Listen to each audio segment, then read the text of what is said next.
Este es el Frente Intercontinental del FMLN, canal oficial de la militancia en el exterior.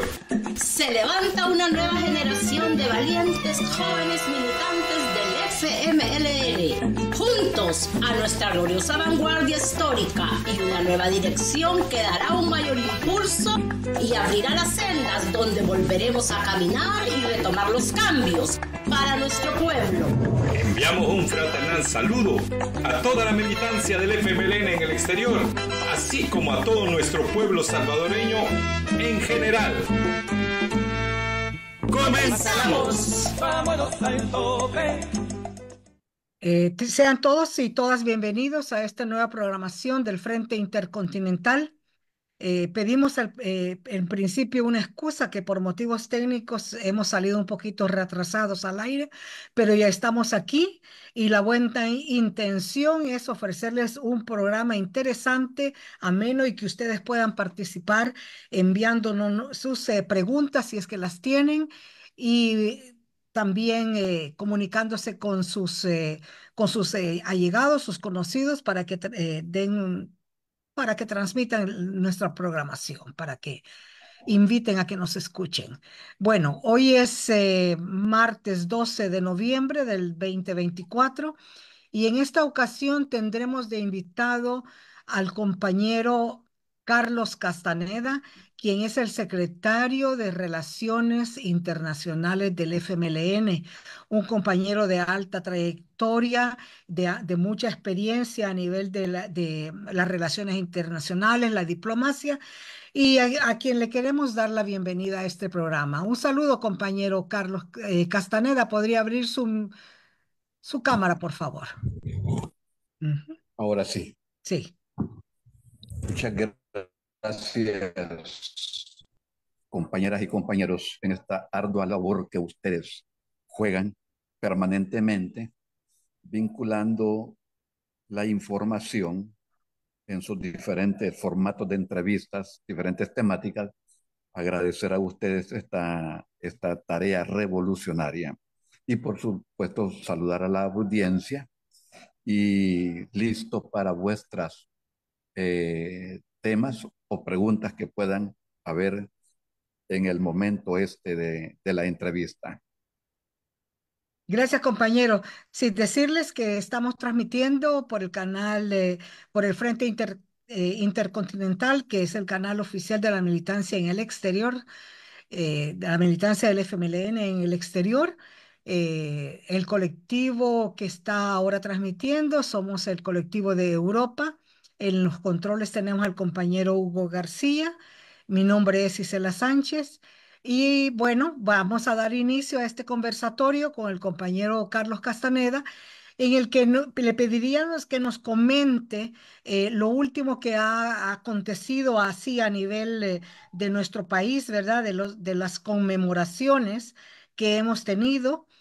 Sabemos que octubre y ahora noviembre son meses de conmemorar, de recordar a nuestros héroes, a nuestros compañeros y compañeras que han caído y agradecer a nuestros veteranos todo el esfuerzo, toda la entrega que han tenido en el proceso, en nuestro proceso de lucha. Ayer hubo el acto central de la conmemoración de los 35 años del, de la ofensiva hasta el tope y punto, Febe Elizabeth Vive. Y en ese sentido quisiéramos que usted nos comentara cómo estuvo la actividad, cómo estuvo la participación de la militancia, cómo estuvo en general todo este acontecimiento, cómo se ha vivido. Camaradas, compañeras y compañeros, eh, el tema del reconocimiento de los acontecimientos y sus resultados concretos no es una cosa que ya pasó. Pueden haber transcurrido ¿cuántos años? 35 años de la fundación del Frente Farabundo Martí para la Liberación Nacional. Y un acontecimiento y otros tantos históricos no pueden ser cosa del pasado, como que sucedió y que no tenga implicaciones en lo presente. Y precisamente la actividad del día de ayer contó con ese contenido. En La Bermeja, ¿verdad?, donde está el monumento a los héroes, veteranas y veteranos, lisiados y lisiadas del Frente Farabundo Martí para la Liberación Nacional. Hubo 5 participaciones por la misma composición histórica del FMLN. Un compañero y compañeras por cada organización del FMLN. El Ejército Revolucionario del Pueblo, el Partido Revolucionario de los Trabajadores Centroamericanistas, el Partido Comunista de El Salvador, Fuerzas Populares de Liberación, Farabundo Martí, y las Fuerzas Armadas de la Resistencia Nacional. Porque si bien eso sucedió, la ofensiva que rompió, y acá con las lecciones fundamentales, la guerra en 1989 había entrado particularmente en sus 9 años de lucha histórica. Si recordamos, estimada compañera Isela, que los primeros campamentos guerrilleros nacieron en 1979, 10 años antes, una década antes. El tema de las décadas también se hace presente en los diferentes acontecimientos, y precisamente por la acumulación. Y 10 años anteriores, 1970, en nuestro país tiene lugar la lucha armada, y a partir de 1980 tiene lugar la lucha revolucionaria en nuestro país. Y no es que los 35 años es bastante tiempo, eso es ayer, anteayer en términos históricos, porque las condiciones que generaron aquel movimiento social popular que sirvió de semillero, que fue la siembra que germinó en las 5 organizaciones político-militares, fueron las encargadas de poner en jaque, en tela de juicio, nacionalmente e internacionalmente, a la dictadura militar que duraría 60 años, 1934-1992. Aunque en algunos momentos no hubiese coroneles generales en el poder, sí estaban los de civil que le hacían los mandados a los militares. Por eso la dictadura militar. Y ayer, camaradas, 11 de noviembre de 1989, por los 4 puntos cardinales de nuestro país, 5.000 guerrilleros en la capital de San Salvador, más acciones fundamentales en San Miguel y Santa Ana, que la estrategia era romper el equilibrio militar. La lucha intensa durante los 9 años había llegado prácticamente a la llamada tesis de un empate militar. Ni las Fuerzas Armadas gubernamentales, ni el millón diario del gobierno de Estados Unidos alimentando materialmente, con armamento, económicamente, mediáticamente, pudieron desvanecer al FMLN. Muy al contrario, fue fortalecimiento, y aquellas expresiones a más represión, más lucha, se sentó la tesis de que era necesaria y era correcta en aquella situación. 400 compañeras y compañeros, 400 vidas cayeron en el mes prácticamente que duró la ofensiva al tope y punto. La ofensiva al tope y punto se aceleró en cierta medida por el atentado terrorista en Fenastras. Atentado terrorista, donde murieron los liderazgos sindicales de nuestro país, y particularmente el papel de la compañera Febe Elizabeth Velázquez. Es que se lanza la ofensiva al tope, es decir, echar la casa por la ventana después de 9 años de acumulación. Ayer hubo un mensaje de los 5 compañeras y compañeros, el mensaje del compañero secretario general del FMLN, Manuel Flores, en una actividad que contó con la presencia de varios departamentos del país. Y lo voy a decir, muy a pesar de ser día de semana, que muchos compañeras y compañeros, los que laboralmente tenían, no podían asistir, ¿verdad? El acto estuvo muy importante y el compañero Ramón Suárez, comandante de las Fuerzas Armadas de Liberación, explicó el argumento. Se rompió el empate, se rompió el equilibrio militar y se obligó al régimen, al enemigo, de sentar las bases y sentarlo a la mesa para la negociación política que culminaría otra etapa más el 16 de enero de 1992 con la firma histórica de los acuerdos de paz.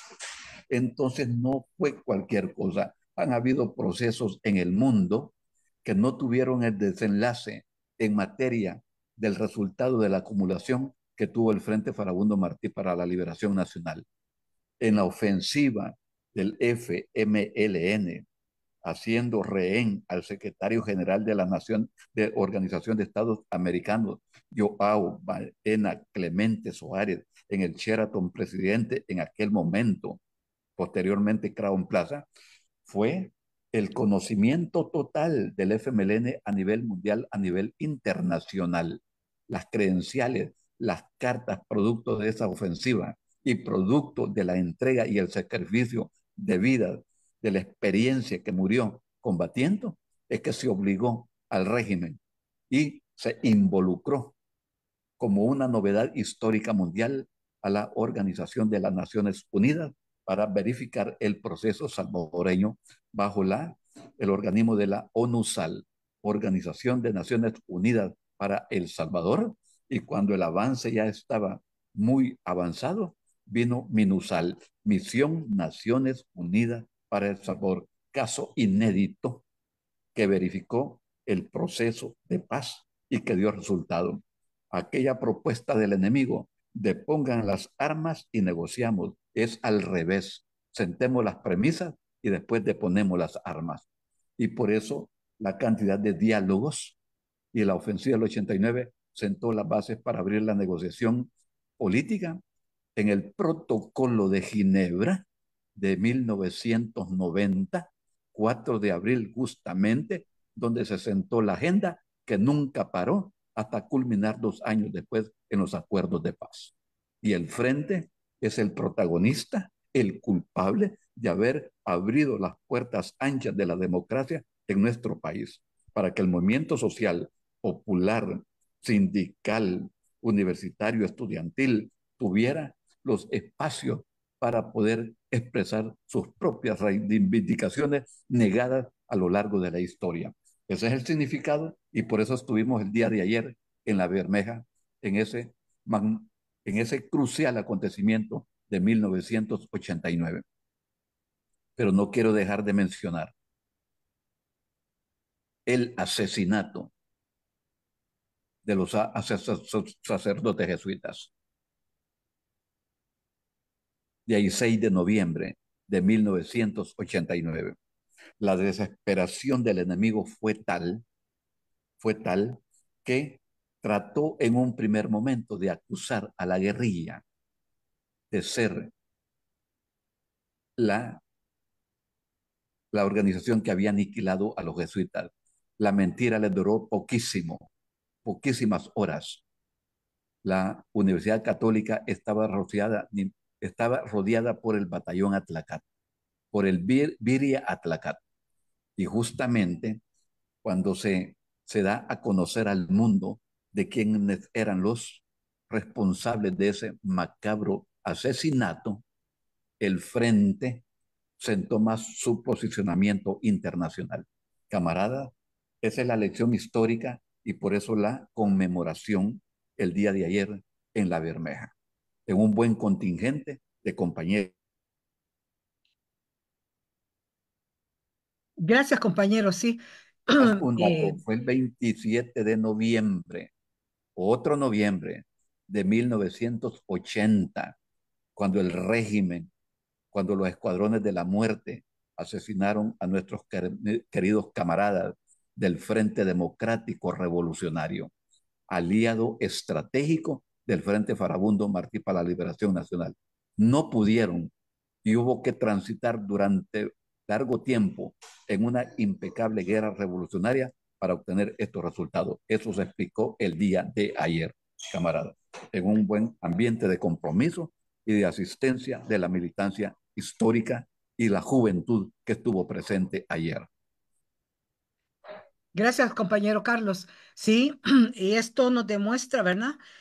Toda esta actividad, todos estos acontecimientos que a 35 años el FMLN junto al pueblo continúa firme en la lucha en nuestra lucha por fortalecer el sistema democrático, la independencia de los poderes y el respeto a los derechos humanos. Esto es una lucha constante que nosotros la tenemos y que ahora más que nunca es vigente y necesaria, ¿verdad? Siguiendo en nuestro conversatorio, también ha habido un acontecimiento recientemente que fue la convocación a la Marcha Blanca, ¿verdad? Que ha dejado muchas consecuencias y que en estos momentos en el país sigue teniendo repercusión, la persecución, el acoso, el amedrentamiento con los médicos, con el magisterio que estuvo presente en la manifestación. ¿Y qué pasará ahora? Porque para el 23 de noviembre tengo entendido que se está convocando para otra marcha, ¿verdad? ¿Qué usted nos podría comentar en todo este sentido? Los ciclos políticos, la historia se mueve en forma de espiral, en forma de anillos. No es horizontal ni vertical. Parece ser que se repiten acontecimientos, pero cuando se repiten acontecimientos es en otro momento. Recordemos las marchas blancas del año 2002. Justamente, y se le puso paro, se le puso muro a la privatización del seguro social, producto de aquellas marchas blancas del año 2002. ¿Cuántos años tuvieron que transcurrir para que hubiese otra marcha blanca y otras que vienen? ¿A raíz de qué? ¿Cómo se explica?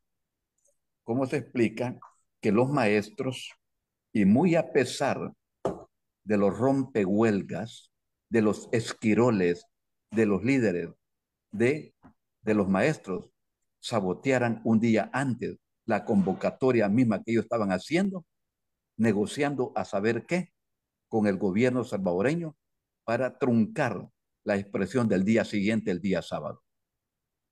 Maestros, directivos, bases magisteriales, Cimeduco y liderazgo del Andes 21 de junio procedieron a desconvocar producto de ciertas promesas. Y la pregunta del millón fue la siguiente: ¿y qué van a negociar el escalafón si ya lo han congelado? ¿Cómo van a reactivar una cosa que está congelada? Y para que tuviera vida el escalafón de los maestros y de los médicos, tenía que aprobarse en el presupuesto que se presentó el 30 de septiembre y que por supuesto, en que de manera aparente, por hacer el ademán, convocar algunas organizaciones adeptos a sus fines partidarios para revisar la cuestión presupuestaria.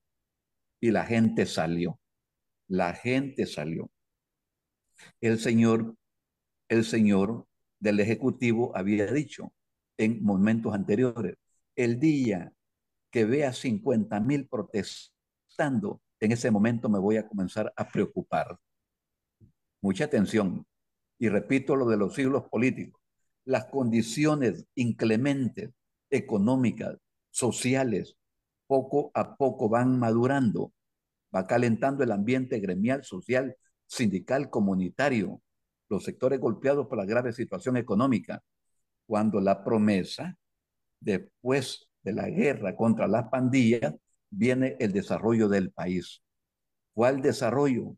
Y están quitando de la lista en este momento a 22,000 miembros de la Fuerza Armada que tiene derecho a al subsidio de $100 para sus inclementes necesidades. Y este gobierno que prometió ubicación laboral está también en lista ya. Ese es el regalo, entre comillas, del fin de año. Despedir 4,000 policías. Hoy es pecado en El Salvador tener 60 años de edad. Ya lo probaron con los jueces. Ya lo probaron con los jueces. Es un pecado tener 60 años de edad cuando todavía se cuenta con las vitalidades para seguir laborando. Pero el propósito es, ¿ya?, desocupar y poner en sustitución a sus clientela política, su clientela burocrática. Ese es el tema. Además, la Fuerza Armada recibe en este presupuesto 314 millones de dólares. Si el tema de seguridad ya casi está resuelto, ¿por qué recurrir a esos millonarios presupuestos? ¿Para justificar qué? Y en cambio, le bajan a educación, le bajan a salud, aniquilan el escalafón que corresponde por derecho de ley, y le quitan 315 empleados a la Procuraduría General de la República, es decir, desaparecen los defensores públicos que la gente tanto necesita. Y al Ministerio de la Cultura le vuelan 400 plazas, argumentando lo que no son argumentos, que no cumplían la agenda de gobierno. 38,000 personas van a ser despedidas antes que culmine el 31 de diciembre. ¿Y cuál es el mensaje? Quedarse sin trabajo en estas condiciones dificilísimas. El camino de Estados Unidos. Qué terrible lo que está sucediendo, Marisela, Hugo y camaradas. Y con la política antimigrante del ganador de Estados Unidos. Con esos truenos, ¿quién duerme? Con esa pesadilla ya, viendo venir las cosas más difíciles de lo que se han puesto. La agricultura totalmente aniquilada. No hay ministro de Agricultura, todos son interinos los que han pasado. Produciendo 12 millones ahora de quintales de maíz, cuando se necesitan 21, 22 millones de quintales para no depender de las importaciones. Comprando ellos de dónde el dinero para poner los agromercados, aniquilando al productor nacional, negociando con las importaciones que vienen. Entonces, ese es el panorama, porque la promesa fue, después de controlar el país en materia de seguridad, nos entregaremos al desarrollo económico. Ciudad Bitcoin, Ciudad City, el Tren del Pacífico, ninguno de esos proyectos anunciados en aquel momento, que era una especie de iluminarias para entuturutar a la gente más noble, más modesta de nuestro país. Camarada, entonces, y el tema de COSABI. El tema de COSABI, la cooperativa de ahorro y préstamo, ha sido declarada reserva, en reserva la información. ¿Cómo están los cientos que tenían sus ahorros en COSABI? Cuando esa plata servía para financiar, y se financió, la campaña de los diputados y diputadas de Nuevas Ideas. Para eso sirvió esa plata. Y qué curioso que el gerente general muere en un accidente el día 8 de septiembre, ¿ya? En uno de los helicópteros con 60 años de edad. A la gente la jubilan a los 60 años. ¿Y por qué no jubilaron a los 1H o el 1H1M, los artillados, a los 60 años de edad? ¿Qué garantía tenía ese helicóptero de encaramar gente y que muriera impetuosamente a los 5 minutos de haber elevado? Entonces, camarada, la gente está leyendo lo que está sucediendo en la coyuntura nacional. 57 millones se le deben a la Universidad Nacional, y la merma en las capacidades ya del estudiantado. De 15,000 bachilleres que se hicieron la prueba en la Universidad Nacional, solo han aplicado 5,000. De los 15,000, 5,000 nomás han pasado el examen. ¿Qué está pasando entonces con la educación? ¿Y por qué no decirlo, camaradas? Banda Piñato fue exonerada del juicio que le habían montado. No existía el juicio. Ahora, para no salir burlados totalmente, le ponen 144 jornadas laborales que tiene que hacer trabajo comunitario. A Ramírez Landaverde no le han probado con el proyecto aquel de la reinserción de los reos, ¿verdad? De Azocambio, Yo Cambio, tampoco ha sido probado. Pero para no ser manipulados, montan un cargo, un delito de menor cuantía para hacer aparecer que no eran inocentes. Entonces, en términos jurídicos, lo decimos, que si bien todavía con esa exacerbación del tema de seguridad, es el único tema que tiene todavía con ciertas preferencias. En los demás exámenes está ponchado, aplazado. Agricultura, en cultura, en educación, en salud. Hoy todavía, aún los que tienen seguro social, les programan una cita o una operación que requiera atención inmediata para 6 meses, para un año.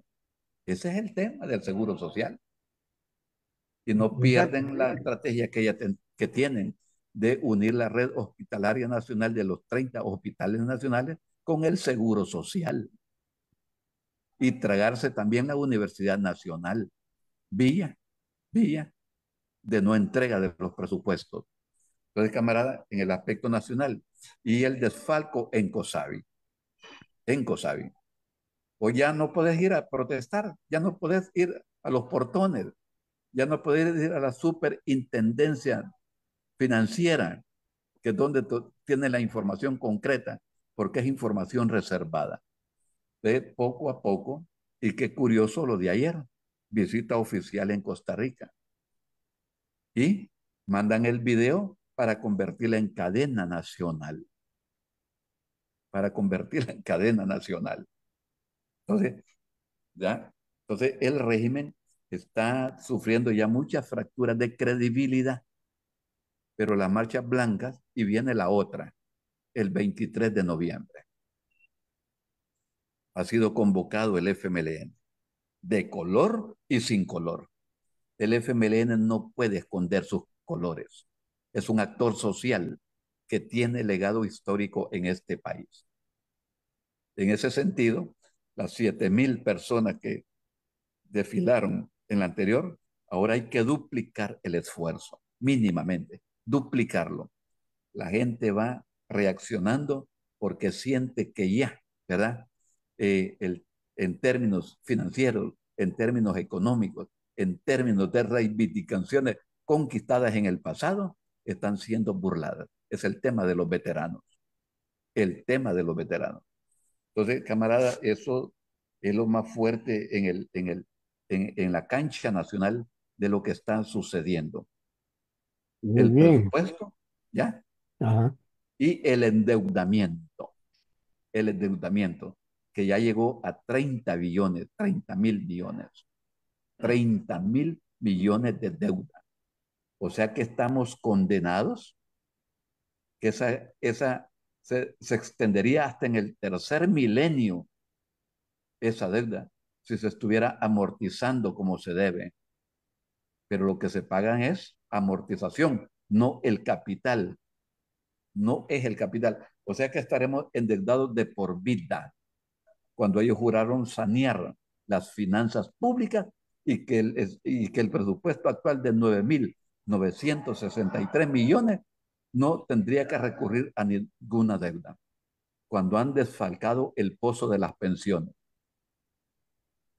desfalcar Bueno, el uso del fondo de pensiones es lo que está salvando a este gobierno, pero es deuda también, porque hay que pagarlo al fondo de pensiones. ¿Con compañero cuánto? Más Carlos, de 1.500 millones de dólares. mira, Carlos, todo Entonces, esto, camarada, ¿verdad? ¿En qué país vivimos? En El Salvador. claro, Pero todavía cierta ajá, burbuja logra opacar algunas realidades. Y hoy somos menos gente según el censo. Esa información está un poco sospechosa, la del censo. ¿Sí? Entonces, eso en términos nacionales, camaradas. Claro.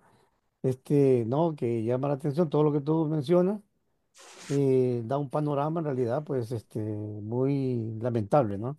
Este, Quisiera que, además de este bosquejo que has dado ahí, ¿verdad? Un poco a la rápida y que pues nos deja, ¿verdad? Muy pensativo, pues no es fácil, ¿verdad? Estar pensando en tanta cosa y uno hasta pensaría, pues, de que el, el inquilino de Capres está empecinado en crear problemas para que la gente pase más pensando en como está más pensando en cómo conseguir, ¿verdad?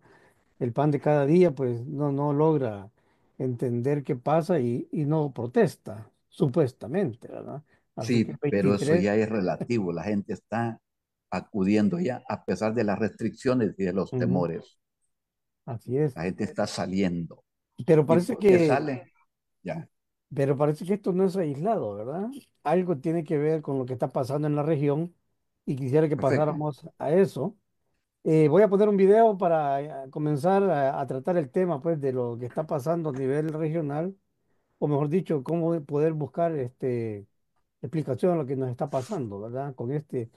Vamos a hablar, pues, de la última actividad que hubo en Venezuela. Pongo a continuación un pequeño video.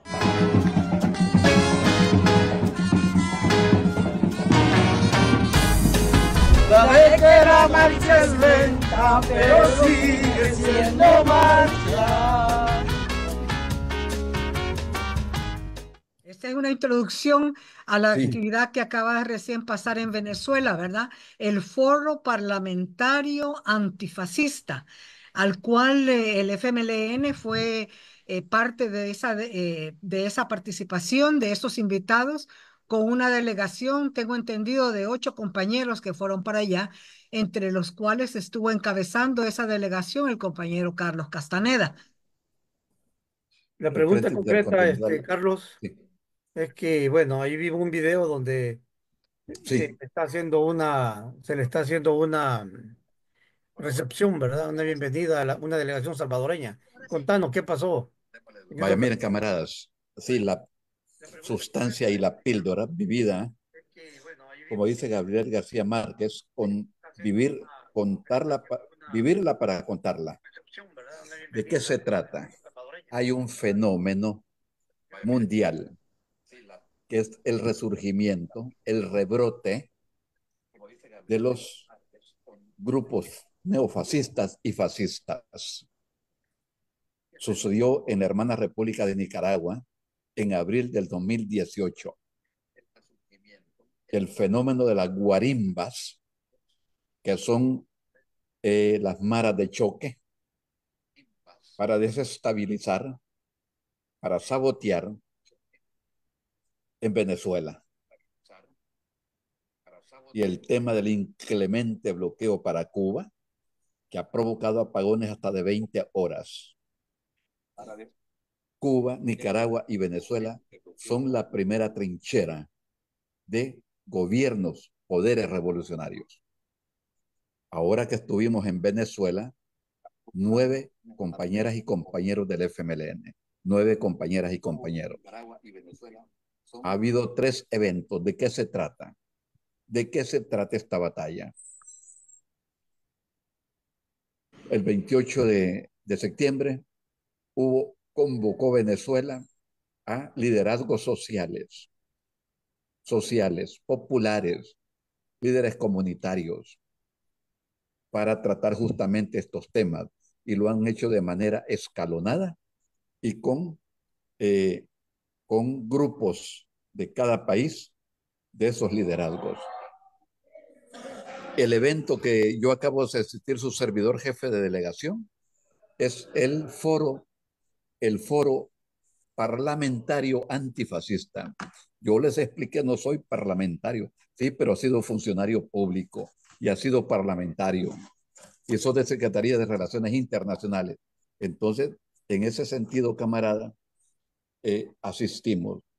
Y está el 22 y 23 de noviembre el Foro de la Juventud Antifascista, para culminar el 27 y 28 de noviembre de este año, 27, después de estos 4 encuentros fundamentales, será en el cuarto que culminará la fundación, la creación de la Internacional Antifascista. Los hijos, los nietos de Hitler, de Benito Mussolini, están apareciendo en el mundo y tienen nombre y apellido. Los Noboa en el Ecuador, los Ojeda en Uruguay, los Bolsonaros en Brasil, los Milei en Argentina, están apareciendo. Los hijos, nietos y quizás hasta nietos de Hitler y de Mussolini, bajo la figura aquella clásica del fascismo, cuando el líder búlgaro lo definió. ¿Qué es el fascismo? El fascismo es la continuación, cuando el capitalismo de centón, democracia entre comillas, no puede lidiar, se hacen presentes los rebrotes fascistas y neofascistas. Y Venezuela está perfectamente en la jugada de lo que se trata este fenómeno mundial. En ese sentido, es la creación de la Internacional Antifascista. ¿Y acaso no hubo una primera internacional de los trabajadores y trabajadoras del mundo? ¿Y acaso no hubo una segunda internacional? Y hubo una 2.5, una 2.5. Y vino Lenin y le entró con toda la tercera internacional, porque se había desnaturalizado la internacional anterior, que eran los objetivos comunes de la clase trabajadora mundial. 350 delegados fuimos de 53 países, representando al digno Frente Farabundo Martí para la Liberación Nacional. 7 mesas de trabajo. Por eso hay un documento valioso. Hugo, lo vamos a tener que compartir allí, lo vamos a enviar y todo. Ahí está, si lo pueden leer. Foro Parlamentario Mundial Antifascista, 4-5 de noviembre. ¿Humanidad o fascismo?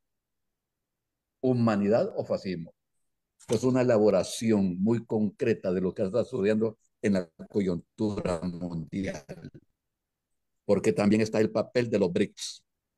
La reunión de Kazán en las Rusias, la reunión de Kazán en las Rusias fue el evento de los BRICS.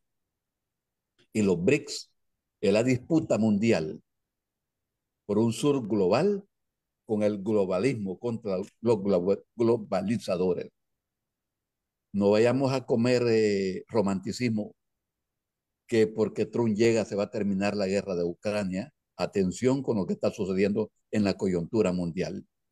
Estar preparados y preparar internamente los movimientos sociales, ir de la mano con el movimiento popular para salir adelante de los macabros programas que pueden tener. Estos rebrotes fascistas expulsan a la gente, los dejan sin trabajo, obligan a los flujos migratorios. Eso es lo que estamos padeciendo también nosotros. Ahora con más problemas que nunca. Pero la gente poco a poco, compañeras y compañeros, está cayendo en la sensatez, en la lectura de lo que está sucediendo en nuestro país. Entonces, de eso se trata. Yo mencioné brevemente el tema de Venezuela porque es la capital de la lucha antifascista. El 28 de julio, la elección en Venezuela. ¿Qué le dicen a un muchacho, a un jovencito? Le dan un tambo de gasolina, le dan una moto, le pagan $500 para pasar tirando la gasolina, un fósforo, ahí por el puesto policial o por una sede partidaria del Partido Socialista Unido de Venezuela o de sus aliados. Esos son los grupos de choque que tienen para desestabilizar. Cuando el PSV sacó más de 6 millones de votos, es el gobierno legítimo. Pero la estrategia mediática es convertir lo legítimo en ilegítimo y convertir lo ilegal en legal. también está la guerra mediática que está por todos sentidos. ¿Esa es la lectura? ¿Esa es la lectura? ¿Quién era el candidato opositor en Venezuela? Edmundo González Urrutia, que trabajó en la Embajada de Venezuela en los años 80 en El Salvador, asesor de los escuadrones de la muerte. Eso está probado, está la información desclasificada. Esos son los que pretenden. Entonces yo cierro con estas palabras el aspecto en píldora de lo internacional, pero tenemos los documentos y tenemos que compartirlos para conocer muy bien el contenido, ¿ya?, del análisis coyuntural internacional. Hay Muy bien. balotaje, Hombre, hay balotaje en Uruguay, 24 de noviembre. Balotaje. Ojalá, Dios quiera, que la izquierda vuelva al gobierno del Uruguay, ¿sí?, para volver a iniciar un reingreso de la izquierda en el continente americano, latinoamericano y caribeño. Por ahí, camarada Hugo García, compañera Isela Sánchez. Muy bien, yo creo que, por respeto, ¿verdad? A la audiencia que se nos cortó el primer enlace, ¿verdad? Creo que hasta aquí estaríamos llegando. No sé, Isela, si tendrías alguna pregunta o si no, pues le damos las palabras de despedida, compañero. Sí, sí, agradecerle al compañero, ¿verdad, Carlos, por su participación y Agradecerles a ustedes, que son los que... pedirle excusas porque esta falla que hemos tenido hoy no es frecuente, por suerte, ¿verdad? No sabemos exactamente qué es lo que ha pasado, pero bueno, les invitamos a que sigan en programaciones conectados con nosotros, el Frente Intercontinental. Y ahora le dejamos los micrófonos al compañero Carlos Castaneda para que redondee ya, para que terminemos con el tema. Gracias, Camaradas, compañero, sí. camaradas, solamente un crucial compromiso de darle seguimiento a lo nacional y a lo internacional. Hay hechos que están vinculados unos con otros. No es una batalla aislada de cada país, no es una batalla aislada de cada izquierda, ni de las izquierdas. Es una lucha mancomunada que tiene que ver con querer golpear al movimiento revolucionario mundial, a las revoluciones de Cuba, Nicaragua, Venezuela, que están en la primera trinchera de lucha mundial, pero también golpear internamente a las organizaciones. Y en ese sentido, ir creando los mecanismos, articulaciones, entendimientos con las fuerzas sociales que nos permitan ir avanzando en el enfrentamiento con los gobiernos despóticos y dictatoriales. Muchas gracias por organizar estos eventos como siempre, y a pesar de los zipizapes tecnológicos, pero hemos cubierto la agenda y por supuesto el éxito, y que ustedes tienen esta punta de lanza para compartir información nacional e internacional. Muchas gracias. Gracias, compañero. Agradecemos a nombre del Frente Intercontinental del FMLN y canal oficial de la militancia en el exterior, los que se conectaron para transmitir, y a las personas que siguieron la transmisión en vivo, compartieron y comentaron. Nos despedimos, no sin antes invitar a toda la militancia en el exterior a unirse a este nuevo esfuerzo y agradecer a la solidaridad internacional por el apoyo que nos han dado. Nos dan y nos seguirán dando en nuestras luchas por nuestra liberación, por la paz y la democracia en El Salvador. La lucha continúa. Unidos venceremos. No más persecución política en El Salvador. Libertad para las y los presos políticos. Dictaduras nunca más. Proletarios de todos los países unidos. ¡Viva el FMLN! Juntos tú y yo romperemos el cerco mediático.